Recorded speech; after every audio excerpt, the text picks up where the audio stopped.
Okay, now that's much better. I don't know what happened. Um, I don't know what happened. Anyway, hey y'all, it's Tuesday afternoon at noon, and Anna wanted me to start trying to get on here during the week a little bit more, and so here I am. Hey Ruth, Dallas, Georgia, in the house. I feel like it's taller than I am. Anna wanted me to start doing more. Hey, Lori, thank you for being here. She wanted me to start. Hey, Lee, New York, in the house for the second time. Hello, Miss Indiana, Joyce Wellman in the house. I've got a message for you, Joyce. I'll send you after a while. And hello, I believe that was Linda Baker that just flashed by. Hey, Miss Willis. Uh, yes, hello, Miss Baker. Welcome. And hello, Waterloo, New York. I'm glad y'all are all here. Anna wanted me to start trying to come in here and do a live during the week, and so catch some different people and just give y'all another opportunity to maybe we can hang out together. And hello there, Goose Creek, South Carolina, and good morning, 829. I'm glad you're here. So anyway, here I am. And this piece right here, Anna has been after me for a long time to paint. And so finally, we're to the day. And so I just thought it was a great opportunity. I'm just going to start at step one and go, y'all are kind of going to follow me through the painting of this piece. And I hope you learn something along the way. And I hope you ask me questions and things like that. Because I want to show y'all all the things that I do so that when you get to the end, your furniture turns out, hopefully, almost like you want it. I don't know that they ever. Hello there, Miss Ohio. Hey, Vicki, Miss Green. I don't know that any furniture piece, certainly not for me, ever turns out exactly like I would hope for it to, because I think that's just the nature of furniture painting. But anyway, here we go. We're going to get started here, and we won't be on here for a long time, I don't suspect, but I'm gonna put you down. We're gonna get going here. Okay, so this is a personal piece of furniture of mine. I've had this thing. Oh, 81, 91, 2001, 2011. I've had this piece 40 years or close to it. Maybe not quite 40, probably maybe 35 years. I've had it a while, I guess is my point. It's one of the very first pieces I bought after I was married. And I've had it all this time, and it just needs an update. And it's time for it to go and have another home. I've drug it all over the place with me, and now it's just time for it to go. It is a bench, and I'm going to have to put a bottom in it. It's never had a bottom. I bought it without a bottom, and I kept it. The whole time it's lived with me, it has not had a bottom. So I'm also going to cut some planks to put in here and make a bottom for it. And I'm going to, walk y'all through that process too. But for today, I'm just going to show you how I start to clean up furniture pieces. And I will just tell you, I cannot tell you how important furniture prep is. And especially on older pieces that have lots and lots of wax and lots of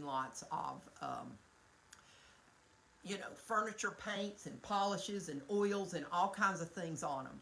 And so it's really important that you get that piece squeaky clean before you start.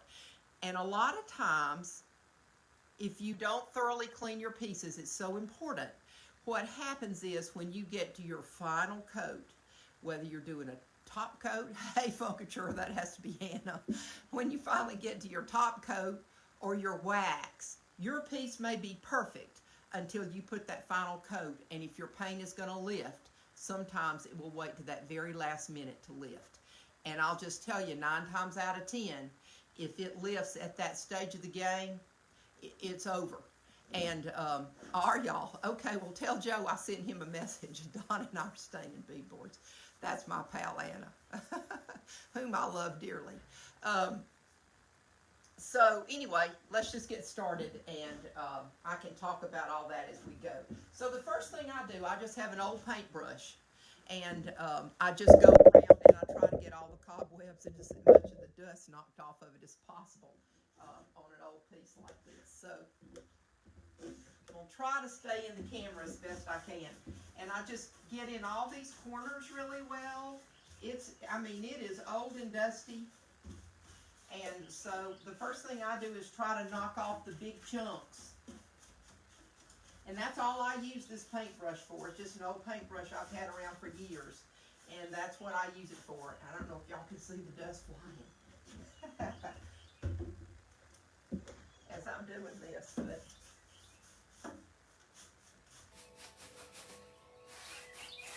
it's just so important to be sure you get a piece clean, because I'm going to tell you from my own personal experience, it is heartbreaking to get to the end of a project like this and have your paint lift.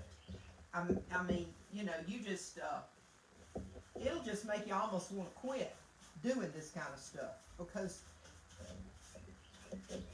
painting furniture is a lot of work, and I don't paint a lot of furniture for that very reason. But every now and then, you just need to paint a piece or two. So just know that the devil is in the details, y'all. The devil is in the details.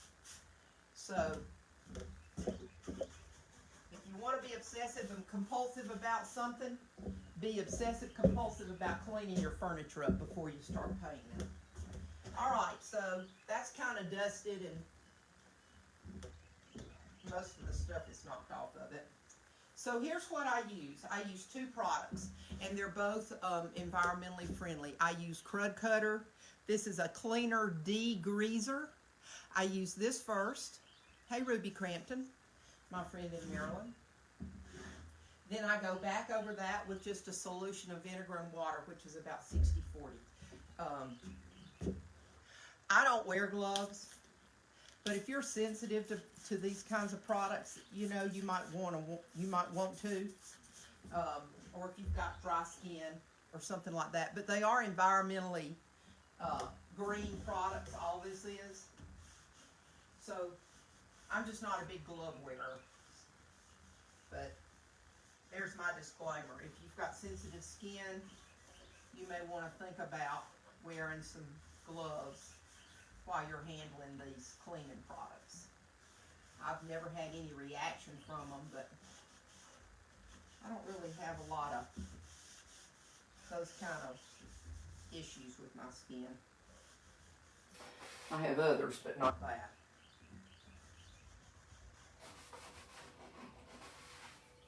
And I just go all over my piece carefully, making sure I hit all the little tiny cracks and crevices, every little thing. And I probably go more than once. And I clean my piece. I clean everything, even areas that may or may not get painted. I clean them anyway, especially if you're going to sell this piece. So, the person buying it is probably going to examine it closely. So, my philosophy is,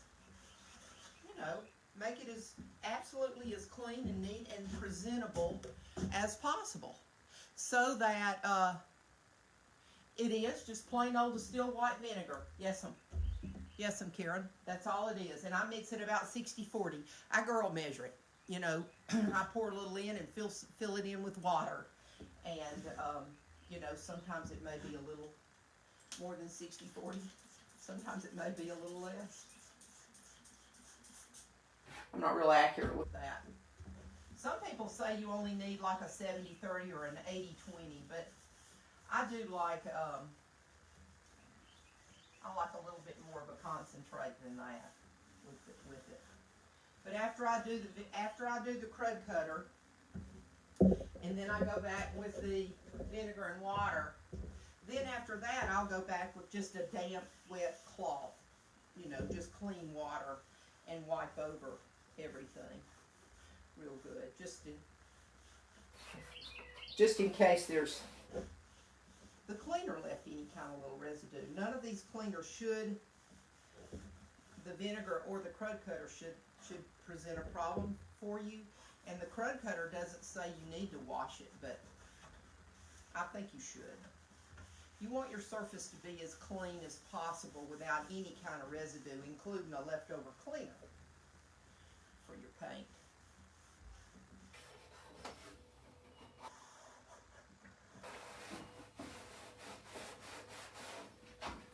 And you can see it's pretty dirty.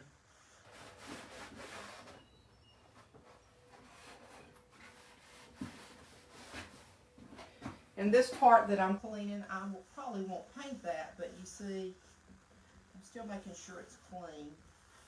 Because when your customer looks at this and they lift, there's a bottom that goes right here for the seat. You know, they lift it and they look down in there. They want it to look clean all the way to the floor. You know, they just don't want it to look clean at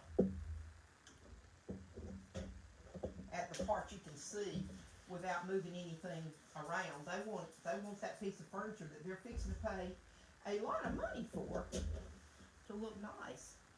So just be sure it looks good and clean in every little crack and crevice. Just like in a restaurant, they say presentation is everything. That's just pretty much true of everything. That first impression someone gets when they look at your furniture is going to hang with them. So,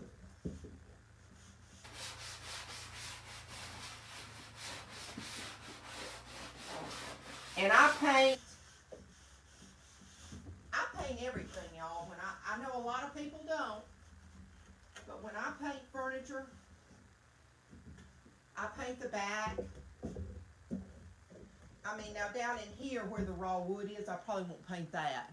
But I don't ever leave the back or the back of the legs or anything like that. I paint all of that.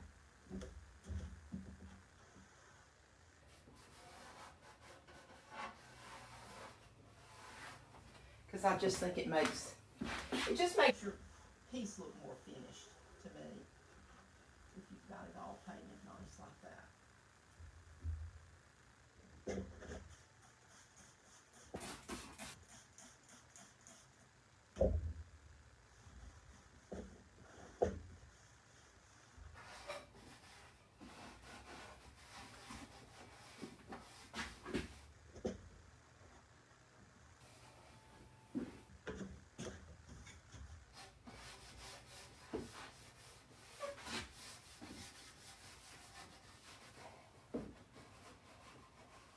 And I buy my crud cutter in gallon jugs.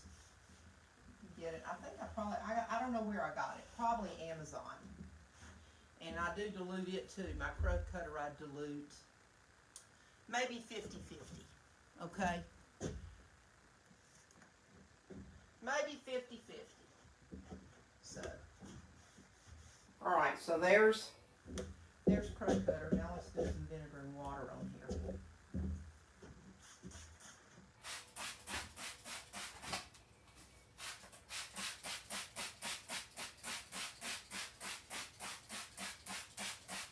Really, you'd be surprised how much you're just dusting it will take off. So it, you know, unless it's just horribly dirty. But I'll say this too about furniture. When I'm selecting furniture, I'm not going to buy a piece of furniture that is just looks like it needs to have a sandblaster taken to it to get all the crud off of it.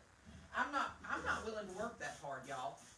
I'm not telling you not to do it, but I'm just saying sometimes even free isn't a good deal.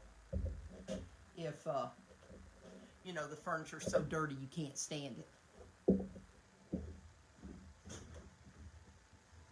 But that's just, you know, that's a personal choice you have to make with furniture is how much, you know, how much time are you willing to take to clean something up that's super, super dirty. There's plenty of furniture out there to be had that's in good shape and not excessively dirty.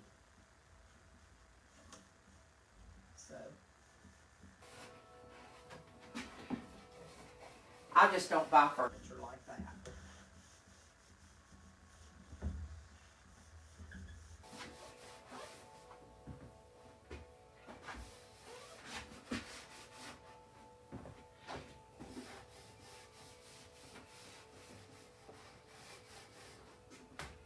So I'm going to go over this with the vinegar and water, and I'm going to wipe it down with just a damp cloth with clean water. I'll let this dry, probably overnight, and then I'll come back. I'm going to put a stain blocker on this because this is going to be light. We're going to paint this a very light gray. We're actually going to custom blend some DIY paint colors to put on this. And then we're going to put a transfer on it. So I'm going to use our DIY stain blocker in white. Salvation Solution, which is a super great product that I really haven't used a lot. But the more I use it, the more I like it. And the more I appreciate its abilities.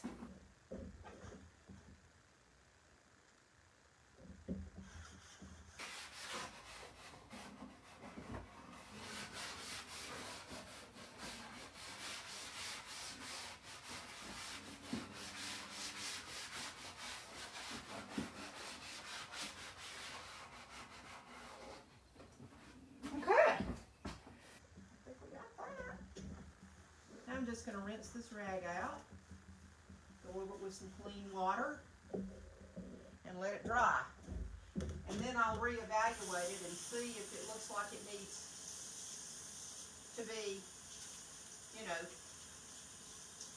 a few spots that I may have missed or that need a little extra attention. And that's another reason I don't buy super dirty furniture. Because, you know, I don't want it to be too difficult to have to clean it up. And I don't want to have to use harsh chemicals. I have TSP. I have rarely, if ever, used it. It's toxic. They tell you to wear gloves and a mask when you're using it. And,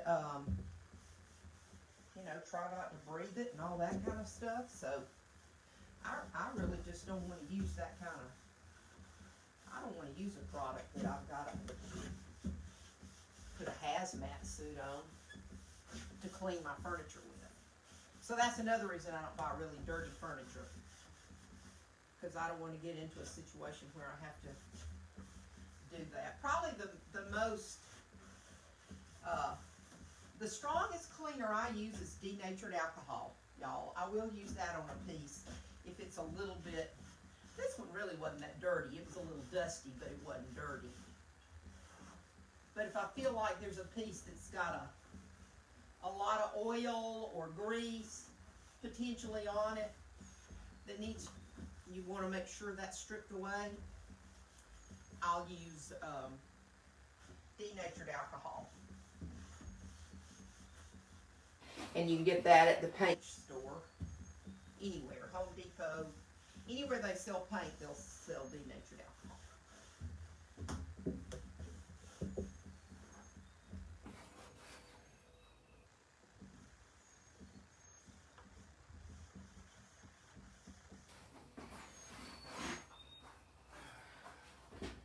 I'm live.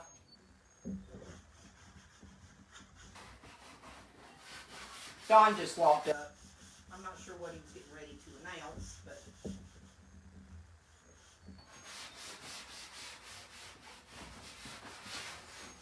I figured I better warn him.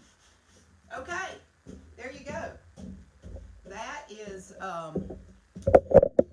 how I clean furniture if it's not real dirty. So I'm going to let this dry. It's a beautiful day. It shouldn't take it long to dry, but I will wait till tomorrow. And then tomorrow I'll come back on here and we'll start using the Salvation Solution, and we'll get our base coat down. Let's see here. Hey Lee, I've got a jewelry box that I'm going to paint. It is wooden and has a glossy clear coat. Should I scuff sand it first before painting? We'll be using DIY paint. I would lightly sand that because you've got that glossy surface on there. I would do something to scuff it up a little bit and give the paint tooth. DIY paint, probably if you clean it really well. Oh, you're welcome, Patricia. It's my pleasure. DIY paint would probably stick to that glossy surface, but I just wouldn't chance it. I would use probably a 220 grit sandpaper. I don't know that you'd need to go much lower than that with your sandpaper. You know, sandpaper, the higher it goes, the finer it gets.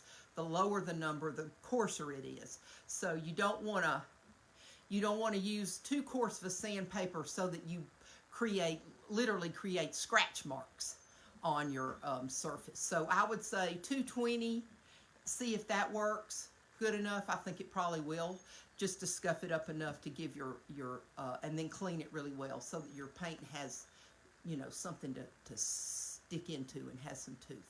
All right? Okay, guys, that's it. I was in yesterday to purchase the paint.